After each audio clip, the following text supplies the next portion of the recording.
ನಿವೃತ್ತ ಡಿಜಿಪಿ ಓಂ ಪ್ರಕಾಶ್ ಹತ್ಯೆ ಪ್ರಕರಣ ಇಡೀ ದೇಶವನ್ನೇ ಬೆಚ್ಚಿ ಬೀಳಿಸಿದೆ. ಕ್ರೂರವಾಗಿ ನಾನಾ ಬಾರಿ ಚಾಕುವಿನಿಂದ ಇರಿದು ಆರೋಪಿಗಳು ಈ ದುಷ್ಕೃತ್ಯವನ್ನು ಎಸಗಿದ್ದಾರೆ. ಈ ಪ್ರಕರಣದಲ್ಲಿ ಒಂದು ವಿಚಿತ್ರ ಟ್ವಿಸ್ಟ್ ಇದೆ. ಆರೋಪಿಯಾದಂತಹ ಅವರ ಪತ್ನಿ ಪಲ್ಲವಿಯವರು ಸಿಜೋಫ್ರೀನಿಯಾ ಎಂಬ ಮಾನಸಿಕ ರೋಗದಿಂದ ಬಳಲ್ತಾ ಇದ್ದಾರೆ ಅನ್ನೋ ಶಂಕೆ ವೈದ್ಯಕೀಯ ವರದಿಯಲ್ಲಿ ಉಲ್ಲೇಖವಾಗಿದೆ. ಏನಿದು ಸಿಜೋಫ್ರೀನಿಯಾ?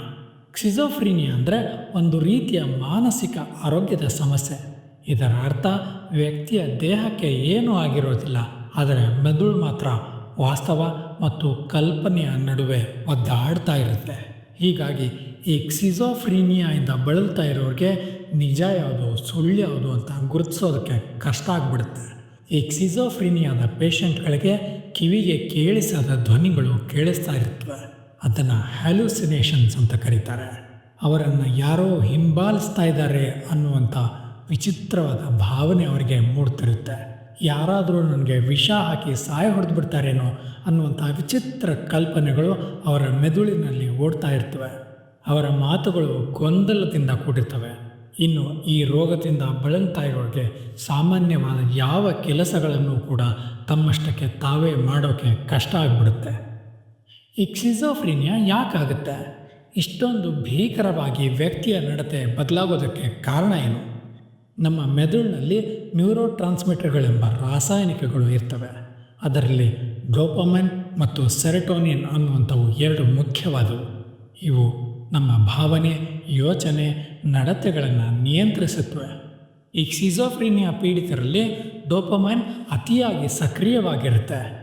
ಇದರ ಪರಿಣಾಮ ವ್ಯಕ್ತಿಯ ಮೆದುಳು ಕಲ್ಪನೆಗಳನ್ನು ವಾಸ್ತವ ಅಂತ ಭ್ರಮಿಸ್ಬಿಡುತ್ತೆ. ಇನ್ನು ಇದಕ್ಕೆ ಕಾರಣಗಳೇನು ಅಂತ ನೋಡ್ತಾ ಹೋದರೆ ಈ ರೋಗ ಹೇಗಾಗುತ್ತೆ ಅನ್ನೋದ್ರ ಬಗ್ಗೆ ಇನ್ನೂ ಸಂಪೂರ್ಣವಾಗಿ ಮಾಹಿತಿಯಂತೂ ಸಿಕ್ಕಿಲ್ಲ. ಆದರೆ ಕೆಲವು ಸಂಶೋಧನೆಗಳ ಪ್ರಕಾರ ಇದಕ್ಕೆ ಮುಖ್ಯ ಕಾರಣ ಜೀನ್ಸ್. ಕುಟುಂಬದವರಲ್ಲಿ ಈ ರೋಗದಿಂದ ಯಾರಾದರೂ ಬಳಲ್ತಾ ಇದ್ದರೆ ಅಂಥವ್ರಿಗೆ ಈ ರೋಗ ಬರುತ್ತೆ. ಇನ್ನು ಎರಡನೇ ಮುಖ್ಯ ಕಾರಣ ಅಂದರೆ ಈ ಡೋಪಮೈನ್ ಸಾಮಾನ್ಯವಾಗಿ ಕನೆಕ್ಷನ್ನ ಕಳ್ಕೊಂಡ್ಬಿಡುತ್ತೆ. ಅಂದರೆ ಈ ಡೋಪಮೈನ್ ಮೆದುಳಿನಿಂದ ರಿಲೀಸ್ ಆಗೋಕ್ಕೆ ಅಥವಾ ಆ್ಯಕ್ಟಿವೇಟ್ ಆಗೋಕ್ಕೆ ಸಿಗ್ನಲ್ಗಳು ಮುಖ್ಯ ಆಗ್ತವೆ. ಈ ಸಿಗ್ನಲ್ಗಳು ಇಲ್ಲದೇ ಇವು ಆ್ಯಕ್ಟಿವೇಟ್ ಆಗೋಕ್ಕೆ ಸ್ಟಾರ್ಟ್ ಆಗಿಬಿಡ್ತವೆ. ಇದು ಮೂರನೇ ಮುಖ್ಯ ಕಾರಣ ಅಂದರೆ ಬಾಲ್ಯದ ದೌರ್ಜನ್ಯ, ಅತಿಯಾಗಿ ಡ್ರಗ್ ಸೇವನೆ ಅಂದರೆ ಡ್ರಗ್ ಅಬ್ಯೂಸ್ ಆಗೋದು ಮತ್ತು ಸೋಷಿಯಲ್ ಐಸೋಲೇಷನ್. ಇನ್ನು ಈ ಕೊಲೆಯ ಪ್ರಕರಣ ನೋಡೋದಾದರೆ ಅವರ ಪತ್ನಿಯೇ ಹತ್ಯೆ ಮಾಡಿದ್ರು ಅಂತ ಕೇಳಿದಾಗ ನಮಗೆಲ್ಲರಿಗೂ ದಿಗ್ಭ್ರಮೆ ಆಗುತ್ತೆ.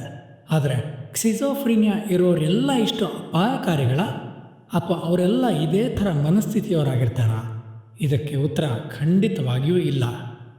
ಸಿಜೋಫ್ರೀನಿಯಾ ಇರೋರು ಹೆಚ್ಚಾಗಿ ಈ ಮಾನಸಿಕ ಅಸ್ವಸ್ಥತೆಯನ್ನು ಬಳಲ್ತಾ ಇರ್ತಾರೆ. ಅವರಲ್ಲಿ ಆತ್ಮಹತ್ಯೆಯ ಮನೋಭಾವ ಹೆಚ್ಚಾಗಿರುತ್ತೆ. ಅಂದರೆ ಸೂಸೈಡಲ್ ಟೆಂಡೆನ್ಸಿ ಹೆಚ್ಚಾಗಿರುತ್ತೆ. ಇನ್ನು ಬಹುಪಾಲು ಪ್ರಕರಣಗಳಲ್ಲಿ ಈ ರೋಗಿಗಳು ತಾವು ಎದುರಿಸುತ್ತಿರುವಂತಹ ಭ್ರಮೆಗಳಿಂದ ಬಹಳಷ್ಟು ನೋವನ್ನು ಅನುಭವಿಸ್ತಾ ಇರ್ತಾರೆ. ಆದರೆ 95% ಪ್ರಕರಣಗಳಲ್ಲಿ ಇವರು ಬೇರೆಯವರಿಗೆ ಯಾವುದೇ ಹಾನಿಯನ್ನು ಮಾಡೋದಿಲ್ಲ. ಇನ್ನು ಪಲ್ಲವಿಯವರು ಈ ರೋಗದಿಂದ ಬಳಲ್ತಾ ಇದ್ದರೆ ಅವರ ನಡತೆಯ ಮೇಲೆ ಸಂಪೂರ್ಣವಾಗಿ ಅವರಿಗೆ ನಿಯಂತ್ರಣ ಇರಲಿಲ್ವೇ ಅನ್ನೋ ಡೌಟ್ ಇದ್ದರೆ ಬಹುಶಃ ಅದು ನಿಜ ಅಂತ ಅನಿಸುತ್ತೆ. ಆದರೆ ಇದು ಕೇವಲ ಕಾನೂನಾತ್ಮಕ ವಿಚಾರವಷ್ಟೇ ಅಲ್ಲ, ಬದಲಾಗಿ ನಾವೆಲ್ಲರೂ ಯೋಚನೆ ಮಾಡಬೇಕಾಗಿರುವಂತಹ ಒಂದು ವೈದ್ಯಕೀಯ ನ್ಯೂನ್ಯತೆ. ಈ ಸಿಜೋಫ್ರೀನಿಯನ್ನು ಗುಣಪಡಿಸೋಕ್ಕಾಗಲ್ವಾ? ಈ ಸಿಜೋಫ್ರೀನಿಯನ್ನು ಸಂಪೂರ್ಣವಾಗಿ ಗುಣಪಡಿಸೋಕೆ ಆಗದೇ ಇದ್ದರೂ ಕೂಡ ಇದನ್ನು ನಿಯಂತ್ರಣಕ್ಕೆ ತರಬಹುದು. ಇದಕ್ಕೆ ಆ್ಯಂಟಿಸೈಕೋಟಿಕ್ ಔಷಧಿಗಳನ್ನು ಕೊಡ್ತಾರೆ. ಮನೋವೈದ್ಯರ ಚಟುವಟಿಕೆ ಅಂದರೆ ಅವರಿಗೆ ಕೌನ್ಸಿಲಿಂಗ್ ಮಾಡ್ತಾರೆ. ಕುಟುಂಬದ ಬೆಂಬಲ, ಗೆಳೆಯರ ಸಹಕಾರ ಇದಕ್ಕೆ ಬಹಳ ಅಗತ್ಯ ಆಗುತ್ತೆ. ಇನ್ನು ತೀವ್ರವಾದ ಸಮಸ್ಯೆ ಇದ್ದರೆ ಎಲೆಕ್ಟ್ರೋಥೆರಪಿ ಅಂದರೆ ವಿದ್ಯುತ್ ಥೆರಪಿಯನ್ನು ಕೊಡ್ತಾರೆ. ಆದರೆ ಇದೆಲ್ಲಕ್ಕಿಂತ ಅಗತ್ಯವಾದದ್ದು ಇಂತಹ ರೋಗಿಗಳ ಮೇಲೆ ಸಹಾನುಭೂತಿ ತೋರಿಸೋದು. ಈ ತರಹದ ರೋಗಿಗಳನ್ನು ಯಾವತ್ತೂ ಒಂಟಿಯಾಗಿ ಬಿಡಬಾರ್ದು. ಅವರಿಗೆ ಆದಷ್ಟು ಮಾನಸಿಕ ಒತ್ತಡವನ್ನು ಹಾಕಲೇಬಾರ್ದು. ಇನ್ನು ವಾಸ್ತವ ನೋಡೋದಾದರೆ ಸಿಜೋಫ್ರೀನಿಯಾ ಅಂದರೆ ಬುದ್ಧಿಹೀನತೆ ಅಲ್ಲ, ಅಂದರೆ ಅವರಿಗೆ ಕೂಚು ಹಿಡಿದಿರೋದಿಲ್ಲ. ಆದರೆ ಇದು ಮೆದುಳಿನ ಕೆಮಿಕಲ್ ಸಮಸ್ಯೆ ಅಷ್ಟೇ. ಅದಕ್ಕೆ ಚಿಕಿತ್ಸೆ ಇದೆ, ತಗೋಬೇಕು. ಇನ್ನು ಸಾಮಾಜಿಕವಾಗಿ ಅವರಿಗೆ ಬೆಂಬಲ ಕೊಟ್ಟರೆ ಈ ಸ್ಕಿಜೋಫ್ರೀನಿಯಾ ರೋಗಿಗಳು ಸಂಪೂರ್ಣವಾಗಿ ಗುಣ ಆಗದೇ ಇರ್ಬೋದು, ಆದರೆ ಸಾಮಾನ್ಯವಾಗಿ ಬದುಕುವಷ್ಟು ಗುಣ ಆಗ್ತಾರೆ. ಈ ಓಂ ಪ್ರಕಾಶ್ ಅವರ ಪ್ರಕರಣ ಸಮಾಜಕ್ಕೆ ಎಚ್ಚರಿಕೆ. ಮಾನಸಿಕ ಆರೋಗ್ಯಕ್ಕೂ ಅಷ್ಟೇ ಪ್ರಾಮುಖ್ಯತೆ ನೀಡೋಣ. ಒಂದು ಪ್ರೀತಿಯ ಮಾತು, ಒಂದು ನಗು ಅದೆಷ್ಟೋ ಜೀವನಗಳನ್ನು ಬದಲಾಯಿಸಿಬಿಡುತ್ತೆ.